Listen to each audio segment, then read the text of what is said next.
자, 그러면 여기 빠르게 나가보도록 하겠습니다. 군집의 생태 분포. 수평 분포는 이제 위도에 따른 분포로 강수량과 기온 차이에 의해서 나타나게 됩니다. 저위도에서 고위도로 갈수록 열대우림, 낙엽수림, 침엽수림, 툰드라 순으로 나타나게 되고, 수직 분포는 고도에 따른 분포로 주로 기온 차이에 의해서 나타나게 됩니다. 그래서 고도가 낮은 곳일수록 곳으로 갈수록 상록 화렵수림, 낙엽 화렵수림, 침엽수림, 관목순으로 분포하게 됩니다. 자, 두 가지 그래프 형태가 다르긴 한데 얘는 수평 분포, 얘는 수직 분포예요. 수평 분포, 여기가 강수량, 여기가 온도입니다. 기온이 낮고 강수량이 적으면 툰드라, 순서대로 침엽수림, 낙엽 화렵수림, 상록 화렵수림, 열대 다우림, 아열대 다우림, 열대 다우림으로 되고, 그 다음에 기온은 높지만 강수량이 적으면 사막, 그 사이에는 이제 사바나와 같은 초원이 만들어지게 됩니다. 알겠나요? 그 다음에 수직 분포인데 대표적으로 우리나라 한라산이 이런 모습을 가지고 있어요. 알겠나요? 여기가 남쪽인 건 알겠어요? 좋아요.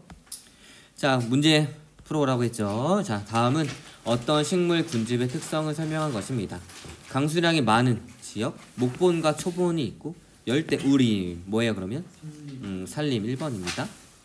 자, 그림은 잘 발달된 산림 군집의 층상 구조에서 각 층의 높이에 따른 몇 가지 환경 변화를 나타낸 것입니다. 그러면 높이에 따른 상대량인데, 뭐의 상대량은 빛의 상대량, 이산화탄소, 그 다음에 O2입니다. 빛의 세기는 수표의 내부로 갈수록 감소하게 되겠죠. 그 다음에 교목층에서 광합성이 활발합니다. 맞죠? 그러니까 이산화탄소 양은 적고 산소는 많아요. 근데 쭉 내려가면서 아래로 갈수록 호흡하는 애들이 훨씬 더 많이 증가하기 때문에 이산화탄소가 증가하게 되는 거 볼 수가 있고, 순서대로 교목층, 악교목층, 관목층, 초본층, 선태층입니다. 자, 이 나무의 잎이 가장 넓고 무성한 곳은 어디예요? 교목층이겠죠? 그래서 기억은 틀렸고, 선태층에서 토양 미생물의 호흡이 활발하다. 호흡이 활발한 거 뭐를 통해서 알 수 있어요? 그쵸, 선태층. 그쵸, 선태층 보게 되면 이 산소의 양은 적고 이산화탄소의 양이 많기 때문입니다. 광합성이 가장 활발하게 일어나는 곳이 그런 뭐를 통해 알 수 있어요? 그치, 산소가 제일 많으니까. 답은 5번 니은과 디귿입니다. 됐나요? 자, 그러면 그림은 강수량과 온도에 따른 여러 가지 식물 군지, 가에서 말의 분포를 나타낸 것이고, 가에서 말은 각각 사막, 툰드라, 침엽수림, 열대우림, 낙엽, 화렵수림이에요. 아까 요 그래프는 세로축이 강수량, 얘가 x축이 기온이었는데 얘는 y축이 기온이고 얘가 강수량이죠. 좋아요. 자, 그러면 순서대로, 자, 기온이 굉장히 높고 강수량도 적어요. 그러면 뭘까요? 사막, 툰드라, 침엽수, 열대우림 중에 그쵸, 얘는 툰드라가 될 거고, 가 같은 경우에는 강수량이 제일 적어요. 뭐예요? 사막. 그 다음에 라는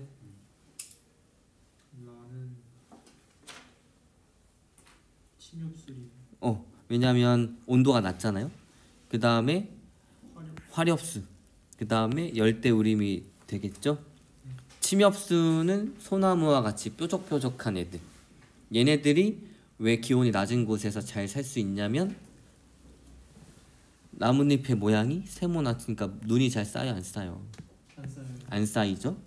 화렵수는 뭐 잎이 넓은 거죠. 눈이 쌓이면 될까 안 될까? 안 되겠죠. 그래서 온도가 낮고 이런 곳에서는 침엽수가 많이 나옵니다. 그래서 볼게요. 기억, 사막에 서식하는 식물로 형성된 군집은 가이다. 맞습니까? 가가 사막 맞죠? 상록수로 구성된 열대우림은 맞죠? 상록수가 뭐예요? 항상 녹색인 나무들. 열대우림은 낙엽이 거의 지지 않으니까 항상 녹색인 애들이 많이 있을 거예요. 왜냐면 열대우림은 겨울이 없잖아요. 자, 그 다음에 다보다 라에서 침엽수림이 더 발달하겠죠? 왜 발달한다고 표현하냐면 아예 없는 건 아니니까 더 많이 뭐가 있느냐 이겁니다. 왜냐면 식물 군집의 이름은 우점종의 이름으로 붙인다고 했죠. 자, 마의 식물 군집이 분포하는 환경에서는 다년생의 식물이 주를 이룹니다. 다년생이 오래 사는 애들인데 툰드라는 아닙니다. 답은 기역과 니은과 디귿이에요. 됐나요? 자, 그러면 식물 군집의 천이 보도록 하겠습니다. 천이 군집의 구성과 특성이 시간에 따라 달라지는 현상으로 1차 천이와 2차 천이로 나누어지게 되고 1차 천이는 또 건성 천이와 습성 천이로 나누어지게 됩니다. 생명체가 없고 토양이 형성되지 않은 곳에서 시작하는 건 1차 천이.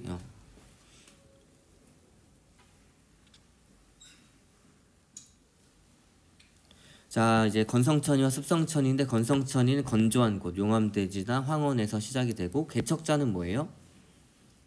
지류입니다. 지의류. 그다음에 극상은 음수림이 될 거예요. 자, 천이 과정은 맨 땅에서 지류, 처음에 지류가 들어와가지고 토양을 만들어주고 뭐 요 사이에 이끼를 넣는 데도 있고 안 넣는 데도 있고 그 다음에 초원이 만들어지고 관목림, 양수림, 호남림, 음수림이 됩니다. 관목은 볼관자니까 눈높이 정도의 나무들이 자라는 거고 양수와 음수는 교목이라고 했으니까 8m 이상의 큰 나무들이 자라는 거예요. 됐나요? 네. 자, 습성천이 습한 곳, 호수나 연못 등에서 시작이 되고 습성천이에서 개척자는 이제 이끼류와 습생식물들이 개척자에 해당합니다. 극상은 마찬가지로 맨 마지막이라서 음수림이 됩니다. 그래서 영양가가 많이 없던 빈 영양호에서 부영양호가 되고 모래나 흙 등이 쌓이면서 점차 습원화가 되고 초원이 되고 그러다가 이제 관목림, 양수림, 호남림, 음수림 같은 과정으로 진행이 됩니다.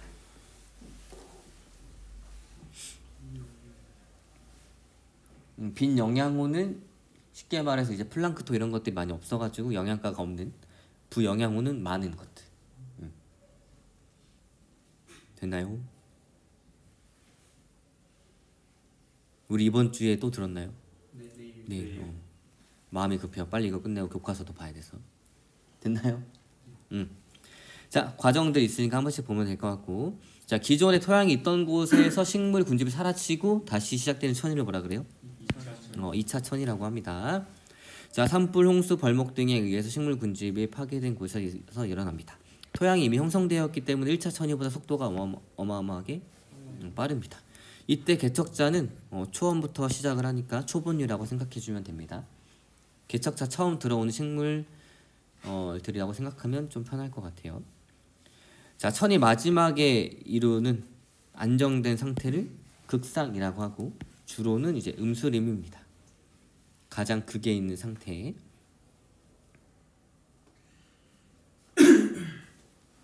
됐나요? 자, 어떤 식물 군집의 천이 과정을 나타낸 겁니다. 관목 다음에 뭐예요? 양수, 혼합, 음수. 산불이 났네. 그럼 2차 천이의 시작인 거지. 그러니까 초본, 관목이에요. 산불 나가지고 얘들이 싹 사라진 거야. 근데 토양이 남아있기 때문에 풀들이 먼저 자라기 시작하고 그 다음에 다시 진행이 됩니다. 자, 그럼 간은 몇 차 천이 과정이에요? 2차 천이 맞고 A는 양수림, C는 아니겠죠? C는 초본이겠죠? 그 다음에 B는 극상 상태. 맞죠? 그래서 정답은 기역과 디귿입니다. 됐나요? 자, 그럼 개체군 내 상호작용 보도록 하겠습니다. 자, 얘는 종간 경쟁이 있고 그 다음에 분서가 있고 공생, 기생, 포식과 피식이 있습니다. 기억납니까? 네. 자, 종간 경쟁, 분서, 공생, 기생, 포식과 피식. 종간 경쟁, 분서, 공생, 기생, 포식과 피식. 종간 경쟁은 서로 다른 종끼리 경쟁하는 거죠. 왜냐하면 우리가 지금 군집 내 상호작용을 보는 거니까.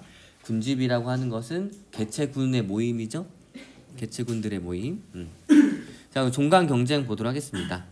자, 일단 생태적 지위는 먹이지위와 서식지 지위가 있는데 얘네들이 겹치게 되면 경쟁이 일어날 수 있습니다. 여기 겹치는 부분이 경쟁이 일어나고 있고. 자, 근데 경쟁을 하다가 완전히 한 종이 사라져요. 뭐가 적용이 됐다라고 얘기해요? 경쟁에서 배타시켜가지고 사라지게 만드는 거지. 이타는 같이 함께하는 이런 거고, 베타는 배척하는, 내쫓는. 그래서 경쟁 베타의 원리입니다. 됐나요? 자, 집신벌레 개체군 간의 경쟁. 단독 배양했을 때는 이 애기 집신벌레와 그다음 집신벌레 이렇게 살고 있었어요. 근데 같이 합니다. 자, 그럼 어때요? 환경이 변하니까 환경 수용력도 변했죠? 맞나요? 네, 둘 다 낮아졌잖아요. 그러니까 경쟁을 했으면 알 수 있고, 얘 나중에 어떻게 될 거예요? 사라지겠죠? 그럼 경쟁 베타 원리가 적용됐다라고 얘기할 수 있을 겁니다. 알겠나요? 자, 그 다음에 분서. 생태적 지위가 비슷한 종이 경쟁하면 안 좋으니까 먹이의 종류나 먹이 먹는 시기나 생활 공간 등을 달리하는 겁니다. 예, 분서라고 합니다. 그래서 휘파람새의 서식지 분리, 피라미와 은어의 서식지 분리 등이 있어요. 여기서 휘파람새로 나와 있고 선생님이 준 자료에서 솔새로 나와 있는데 어쨌건 새들이 서로 나눠 산다, 이렇게 생각해주면 됩니다. 그래서 여러분들이 글을 읽으면서 이제가 분선지, 종간경쟁인지 공생인지 이런 것들을 알 수 있으면 돼요. 됐나요? 자, 공생입니다. 같이 살아가는데 두 가지가 있어요. 두 개체군이 모두 이익을 얻는 걸 상리공생. 한쪽은 이익을 얻지만 한쪽은 이득도 피해도 없는 걸 한쪽만 이득을 얻어요. 뭐라 그래요? 편애한다. 편리공생입니다. 자, 상리공생. 두 개체군이 모두 이익을 얻는 것. 편리공생은 한쪽은 이익을, 한쪽은 이득도 피해도 없는 것을 편리공생이라고 합니다. 자, 그래서 상리공생의 대표적인 예시. 곤충이 꿀을 먹고 꽃의 수분을 도와주는 거.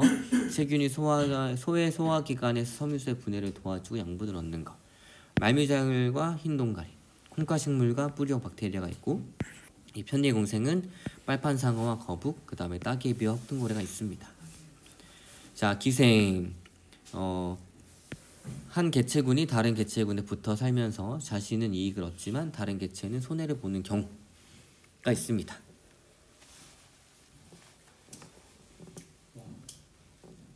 왜요? 옛날에 사마귀 쉬었는데 연가시 나왔어요? 연가시가 뭔지 압니까? 그 곤충을 숙주로 삼아가지고 물에 살다가 곤충이 물을 마시면 그게 알인가가 들어와가지고 곤충 속에서 자랍니다. 그 다음에 자신이 다시 물로 돌아가야 되잖아. 그래가지고 곤충의 뇌를 조종해가지고 곤충이 물에 빠져 죽게 합니다. 그럼 다시 연가시가 쑥 나오는 거야. 근데 다행히 사람 몸에는 감염이 안 되고, 근데 연가시가 또 1급수에만 살기 때문에 연가시를 봤다는 얘기는 그쪽 환경이 좋다는 얘기예요. 근데 영화가 있죠. 사람한테 감염된 연가시, 영화가 있습니다. 근데 굉장히 징그럽고 별로 약간, 연가시가 어디로 나와요? 항문으로 나오는 그런 걸 영화로 만든 거라 약간 별로입니다. 좋아요? 별로야? 알 수 없어. 아무튼 되게 신기롭고 되게 무섭고 되게 징그러운데, 그것도 연가시에 대해서 공포감이 많이 생겼는데 연가시는 곤충에만 감염이 됩니다. 알겠죠? 너무 다행히도. 근데 이거 생각해봐. 태아와 엄마의 관계는 무슨 관계일까? 태아가 자라면서 엄마 뱃속에서 엄마의 영양분을 먹잖아. 기생이라 할 수 있나? 편리공생인가? 엄마는 영양분을 뺏기잖아. 그런가? 봐봐요. 그러면 엄마의 몸은 태아를 없애려고 할까요? 내 영양분을 뺏어가니까? 근데 외부 물질 아니야? 나랑 다른 유전자 구성을 가졌잖아.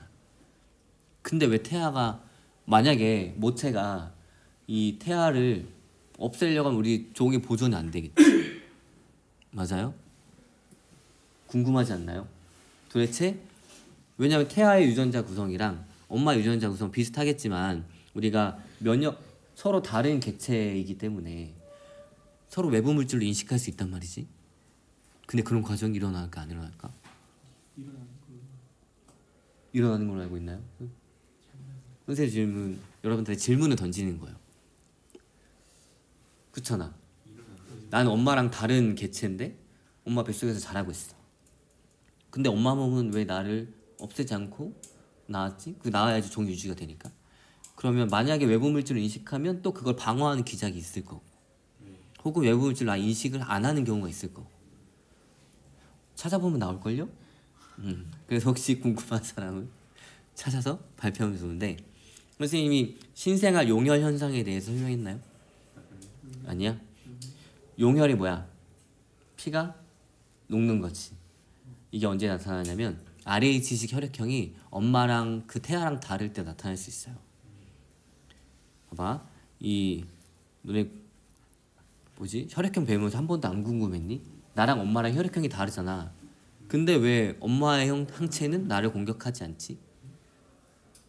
ABO식 혈액형이 달라도 태어나잖아요. 안 신기했어? 이 사람들이 안 신기했나? 그러면 RH식 근데 ABO식 혈액형은 달라도 안전하게 태어납니다. 왜냐면 태반이 이제 모체랑 태아랑 영양분과 산소를 이렇게 왔다 갔다 교환을 해주는데 사실 피가 섞이는 건 아니에요. 알겠죠?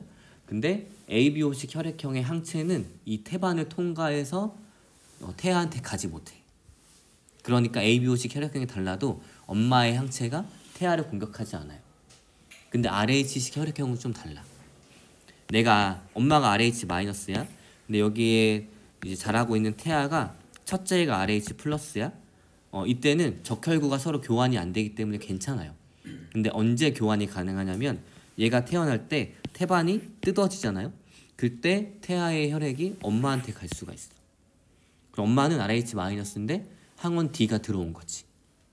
그럼 여기에 대한 항원 항체 반응이 일어나면 상체가 만들어지겠지. 됐어요?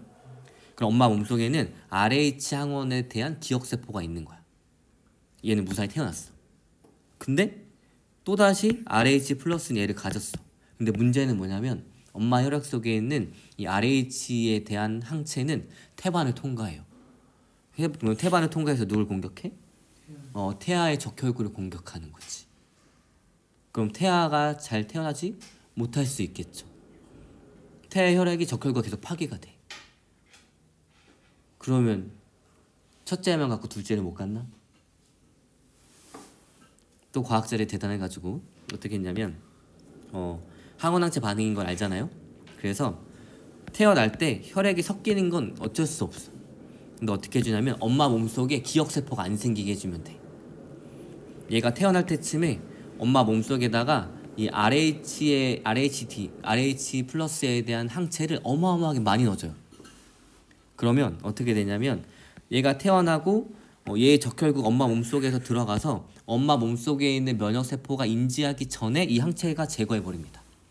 그러면 엄마의 면역세포가 인지를 안 한 상태이기 때문에 기억세포가 없는 거지. 그러니까 둘째에도 태어날 수 있어요. 그래서 내가 RH-의 여성이다. 근데 남편이 RH+다. 그럼 내 애가 RH+일 확률이 있잖아? 그럴 때 병원에서 이렇게 얘기를 해가지고 해주는 거야. 알겠나요? 근데 내가 잘 모르는 상태에서 둘째 이렇게 태어났어. 무사히 태어나긴 했는데 엄마한테 온 RH+에 대한 항체 때문에 이 태아의 적혈구가 계속 파괴가 되고 있어요. 그럼 치료를 못하나? 또 합니다. 어떻게 하냐면 RH+인 애기잖아요. 근데 엄마 몸속에 얘를 공격한 항체가 있어. 그럼 어떻게 해주냐면 ABO식 혈액형 맞춰준 다음에 RH-를 죄다 넣고 여기에 있는 거 RH+ 혈액을 다 뺍니다. 혈액을 다 교체해 주는 거야. RH-로. 그러면 여기에 있는 항체가 공격할 게 없겠죠. 그리고 시간이 지나면 항체 농도가 쭉 다 떨어지게 되고 그러면 태아의 골수에서 RH+인 적혈구가 만들어지게 됩니다. 근데 얘랑 서로 공격하지 않아요. 맞죠? 그래서 혈액을 다 교환을 해버립니다. 그러면 얘가 살 수가 있어요. 이런 현상을 뭐라 그러냐면 신생아 용혈 현상이라고 합니다. 혹시 이거 어마어마한 내용인데 혹시 이게 면역과 모든 게 관련이 되어 있는 거 혹시 신생아 용혈 현상을 조사해서 누가 발표하면 좋을 것 같고. 선생님이 처음에 그런 생각 얘기했나요? 그 혈액형 판정이 항원 항체 반응이잖아. 그럼 A형에서는 베타라는 항체가 있죠. 응집소가. 그럼 얘가 있으려면 항원 항체 반응이니까 응집원 B가 들어왔어야 되는 거 아니야? 근데 여러분 B형의 혈액 그 수혈 받은 적이 있어요? A형이? 근데 얘는 왜 생겼어? 항체는 언제 생겨? 외부 물질이 들어왔을 때. 근데 A형이 베타를 가지고 있네? 왜? 라는 의문을 가진 적이 있나요? 조원장님 말씀. 얘기했나요 선생님이? 왜 다 처음 듣는 척이야 근데? B형이잖아. 알파가 있잖아.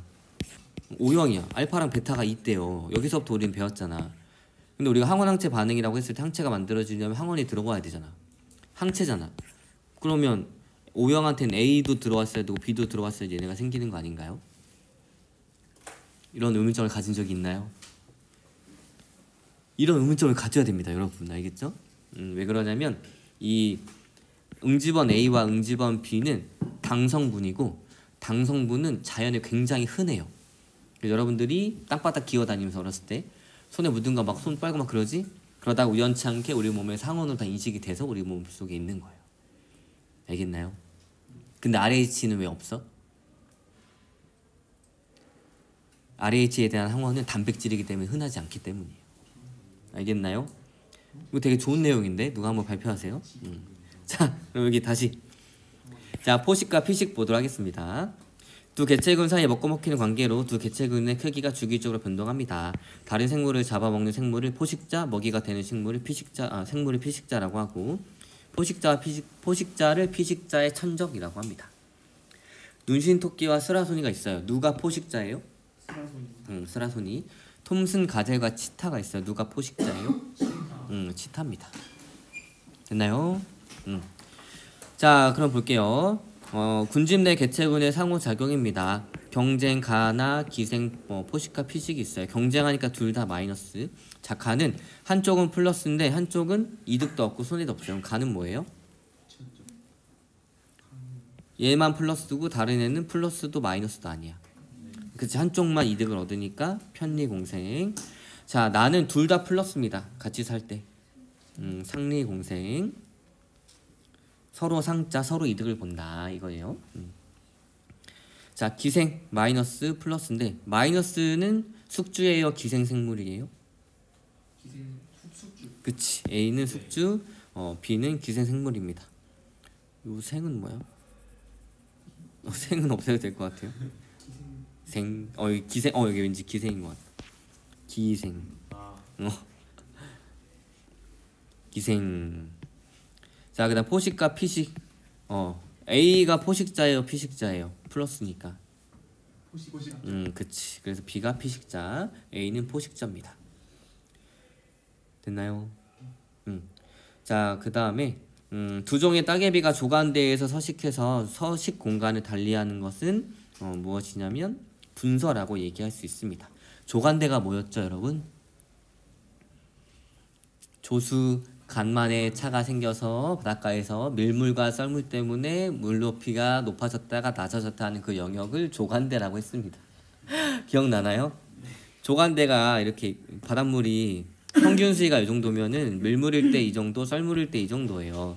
여기 전체를 다 조간대라고 하는데 우리 따개비 배웠을 때 뭐 두 영역에서 서로 다른 종이 나누어서 살고 있었죠? 이 조간대 전체를 봤을 때는 분서란 얘기예요. 알겠나요? 알아야 돼요. 분서. 처음 가르치는 거 아니죠, 선생님이? 자, 복습해야 됩니다. 우리 시험이 이제 며칠 남았어요? 18일 남았습니다. 다 함께 크게 외쳐보세요. 며칠 남았다고? 18. 며칠? 18이에요. 알겠죠? 자, 그럼 이제 가볼게요. 자, 상호작용에 따른 개체수 변화. A종과 B종을 단독 배양했을 때 노랬는데 A종과 B종을 같이 배양하니까 환경 수용력이 낮아지고 B가 또 사라졌어요. 그럼 가는 뭘까요? 경쟁인데 어떤 원리가 적용된 거예요? 그렇죠. B종이 사라졌으니까 경쟁 베타의 원리가 적용이 된 거죠. 자, 그 다음에 나 같은 경우에는 얘는 분서라고 할 수 있습니다. 그래서 두 종 모두 일정한 개체수 그냥 쭉 유지하고 있어요. 그래서 문제 조건이나 글을 통해서 판단해 주면 됩니다. 알겠나요? 자, 달을 봤더니 단독 배양했을 때보다 혼합 배양했을 때 두 종의 환경 수용력이 증가했습니다. 얘는 뭐예요? 상리공생. 그래서 두 종 모두 개체수가 늘어납니다. 그래서 환경 수용력은 결정이 된 게 아니라 환경 변화에 따라서 조금씩 다 달라질 수 있어요. 알겠죠? 자, 파동을 그립니다. 포식과 피식. 그럼 A종과 B종 중에 누가 포식자고 누가 피식자예요? A가 P식. 얘가 A종? 얘가 증가하니까 얘가 증가하네. 변화를 따라가는 게 포식자라고 했죠? 그러니까 두 종의 개체수가 주기적으로 변동하고 A종이 피식자, B종이 포식자가 될 거예요. 됐나요?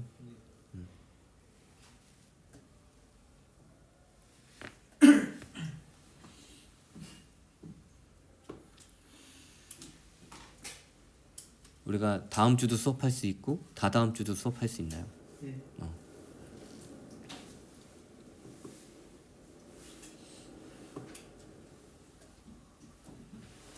주부터 국어할.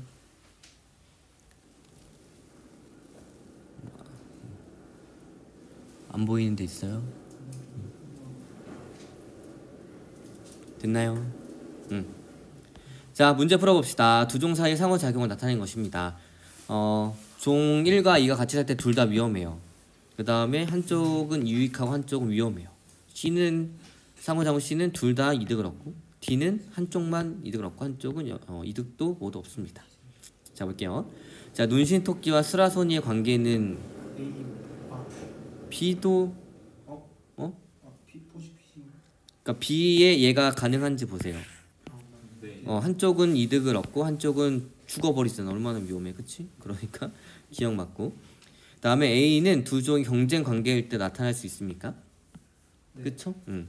단독으로 있을 때보다 함께 있을 때 개체군의 크기가 모두 생장하는 경우는 C. C만 해당하겠죠. 얘는 상관이 없으니까. 얘는 모두 생장하는 경우니까. 그래서 답은 3번 기억과 니은입니다. 자, 에너지 흐름 보도록 할게요. 생태계에서의 에너지 근원입니다. 에너지 근원은 뭐예요? 태양의 빛 에너지입니다.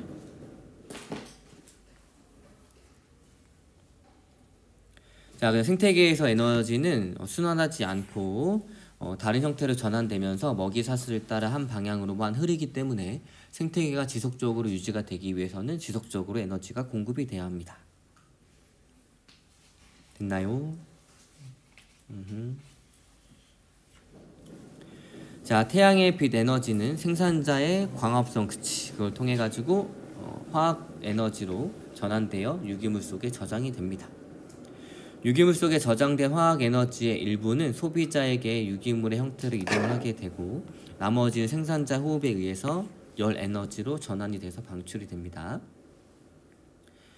자, 소비자로 이동한 화학 에너지의 일부는 소비자의 호흡에 의해서 열 에너지로 전환이 되고 환경으로 방출되고 생물의 사체나 배설물에 저장된 화학 에너지는 또 분해자의 호흡에 의해서 열 에너지로 전환이 됩니다. 얘 빨간색으로 안 해놓은 거는 안중에서가 아니라 선생님이 색깔을 깜빡했어요. 네. 됐나요? 자, 태양 에너지가 뭐를 통해서 화학 에너지로 전환이 돼요? 광합성. 그럼 화학 에너지는 뭐를 통해서? 호흡을 통해서 열 에너지로 전환이 됩니다. 오, 그쵸. 자, 여기 한 번씩 그림 보면 될 것 같고, 자, 생태 피라미드. 이거 여러분들 빈칸인가요? 아니죠? 자, 생태 피라미드.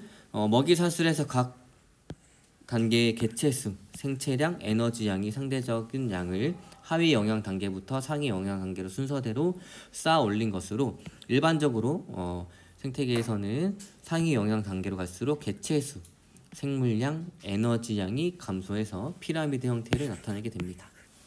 알겠나요? 자, 그래서 정피라미드, 얘가 정상적인 피라미드 모양이니까 얘는 개체수, 생체량, 에너지량이 해당을 합니다.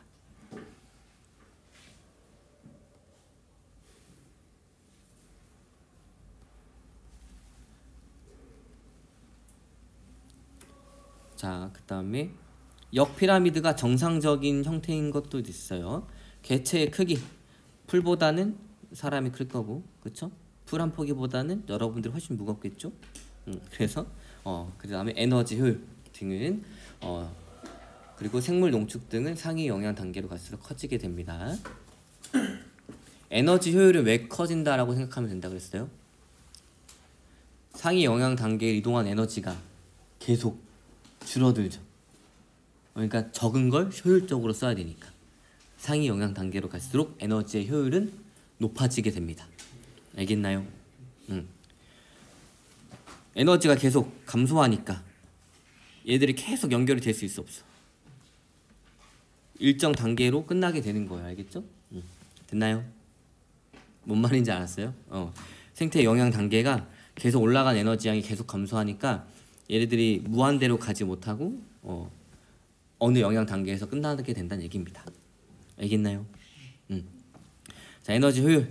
자, 에너지를 어떻게 구하냐면 전 영향 단계가 보유한 에너지의 총량분의 현 영향 단계가 보유한 에너지의 총량 곱하기 100입니다. 자, 생태계에서 한 영향 단계에서 다음 영향 단계로 이동하는 에너지의 비율인 거고 에너지의 효율은 일반적으로 상위 영향 단계로 갈수록 증가합니다. 왜냐하면 적게 들어오니까 효율적으로 써야 되는 거예요.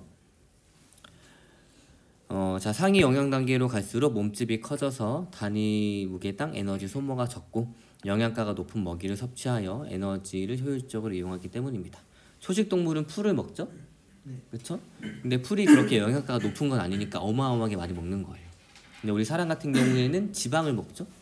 1g당 9kcal. 어마어마하게 고용량입니다. 그렇기 때문에 이런 이유 때문에 상위 영향 단계로 갈수록 에너지 소모가 적고 영양가가 높은 먹이를 섭취합니다. 됐나요? 여기서 생물 농축이 뭐예요?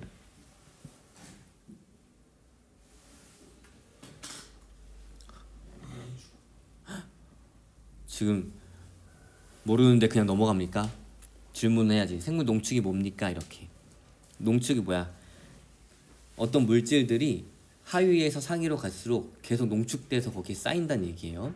대표적으로 중금속 같은 게 많이 쌓이는데 중금속을 함유한 플랑크톤을 멸치가 먹겠지? 근데 멸치가 플랑크톤 한 개만 먹겠어 평생 동안? 수만 마리 먹을 거 아니야. 그러면 그 수만 마리가 가지고 있던 수은 같은 게 자기 몸속에 쌓이겠지. 이제 멸치를 잡아먹는 연어가 있어요. 연어가 멸치 한 마리만 먹겠어? 수백 마리 먹겠지. 그럼 수백 마리 가지고 있던 게 연어 몸에 쌓일 거고. 근데 연어를 먹는 참치가 있어요. 참치가 연어 한 마리를 먹겠어? 수백 마리 먹겠지. 그럼 참치 가지고 있던 게 연어 한 마리 몸에 들어올 거 아니야. 그러니까 영양 단계가 높아지면 높아질수록 중금속의 양이 점차 증가하겠죠. 그런 것들 생물 농축이라고 하는데 왜 농축될까요? 들어왔는데 못 나가니까. 멸치가 먹었는데 못 내보내니까. 왜 중금속은 못 나갈까요? 한번 들어오면 커서? 자, 여러분 우리 똥은 우리가 흡수하지 못한 게 그냥 나가는 거잖아. 근데 우리 몸 속에서 나가는 거는 오줌을 통해서 나가죠. 배설이라는 걸 통해 가지고. 오줌은 물이야 기름이야. 그러니까 물에 녹는 애들만 우리 몸 밖으로 내보낼 수 있다는 얘기지. 쉽게 생각하면. 근데 중금속은 어디에 달라붙냐면 체내 지방 조직에 달라붙습니다. 그러니까 지방이 오줌을 통해서 안 나가니까 중금속도 안 빠지게 되는 거예요. 잘. 그래서 계속 농축이 일어납니다.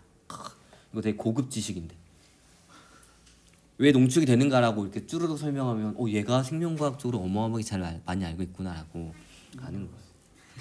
알겠나요? 자, 그럼 생태계에서의 에너지 흐름 알아보도록 하겠습니다. 우리 오늘 몇 시에 끝나죠? 50분. 오늘 단축 수업이니까. 자, 생태계에서 에너지 흐름 보도록 하겠습니다. 여러분 그림에는 화소가 잘 보이죠? 좋아요. 여기가 호흡 숫자 여러분들 부교재 보면서 하세요. 자, 생산자, 1차 소비자, 2차 소비자 에너지 효율을 각각 구하시오. 에너지 효율은 전 단계분의 현 단계죠. 여기에서는 태양 에너지가 나와 있으니까 태양 에너지를 전 단계라고 생각해주면 10만 분의 1000입니다. 그럼 몇 프로? 1%. 됐나요? 자, 그 다음에 1차 소비자는 전 단계분의 현 단계니까 1000분의 100 해서 10%. 2차 소비자는 전 단계분의 현 단계니까 100분의 20 해가지고 20%입니다. 들어오는 양이랑 나가는 양들의 합은 똑같아요. 들어오는 만큼 나가는 거예요. 알겠죠? 맞잖아. 합하면. 맞죠? 좋아요. 자, 그 다음에 에너지의 효율이 상위 영향 단계로 갈수록 증가합니다. 그 다음에 호흡으로 발생한 에너지의 형태는 열 에너지인 거고, 영향 단계를 따라 물질이 이동할 때는 유기물의 형태로 이동하므로 먹이 사슬에 따라 화학 에너지 형태로 이동합니다. 분해자의 호흡에 의해서 발생하는 열 에너지의 크기는 몇이에요? 분해자한테 몇이 들어왔어요? 들어온 만큼 다 나가야 되지 않겠어? 그래서 들어온 만큼 다 나갑니다. 그래서 115 더하면 115가 되고 115 더하면 115가 된다.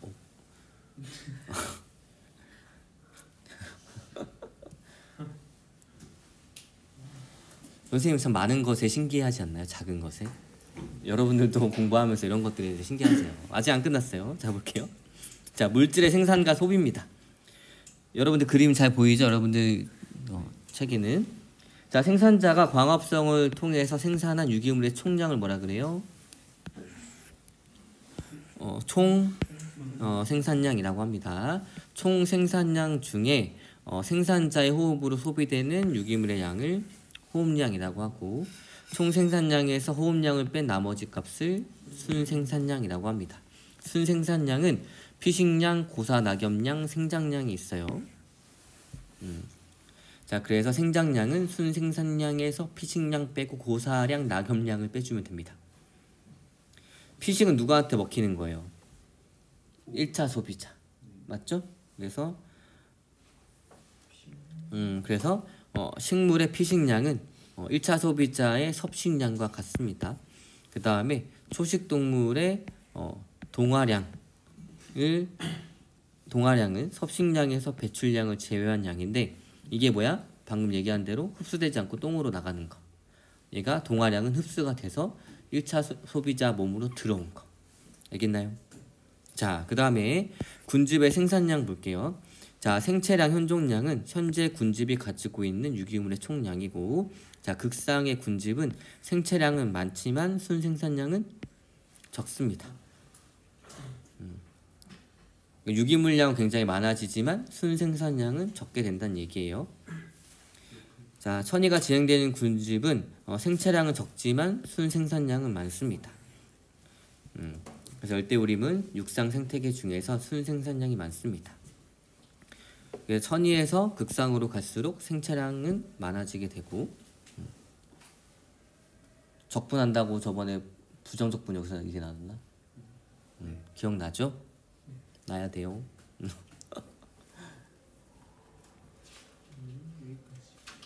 너는 아직 2분이나 남았어. 우리 단축 수업에서 5분 안 하는 거잖아. 그쵸? 이거 빨리 나가고 교과서도 한번 읽어야지. 그쵸? 됐나요? 이제 문제 푸는 거네. 한번 문제 풀어보도록 하겠습니다. 자, 그림은 어떤 식물의 군집에서 총 생산량, 순생산량, 생장량 관계를 나타낸 것이고, 다음 자리에 대한 설명으로 맞은 것은, 자, A는 호흡량인가요? 네. 그쵸? 그 다음에 초식 동물의 호흡량은 A에 포함이 될까요? 안 될까요? A는 누구의 호흡량이야? 얘 식물이잖아. 그러면 요 순생산량에서 생장량을 제외한 여기가 뭐뭐가 포함이 돼요? 호흡량. 여기가 호흡량이고, B에는 뭐가 있어? 피식량. 피식량하고 고사. 고사 낙엽량이지. 피식량은 누구 거야? 누구한테 먹히는 거야? 1차 소비자한테. 그럼 1차 소비자의 피식량에 호흡량이 있잖아. 그럼 어디에 속하는 거야? B에 속하는 거네. 그래서 답은 뭐예요? X입니다. 이해됐나요? 자, 낙엽량의 유기물량은 B에 포함이 되겠죠? 그래서 얘는 몇이에요? 5. 왜냐면 여기에 피식량, 낙엽량, 고사량이 다 포함되는 거니까. 자, 순생산량은 생산자가 광합성을 통해서 생산한 유기물의 총량입니까? 이거죠? 그래서 얘는 X. 순생산량은 총 생산량에서 호흡량을 뺀 값입니다. 그래서 오늘은 여기까지. 나머지 2번, 3번 다 풀어오세요. 알겠나요? 고생했어요. 그 다음 시간에 교과서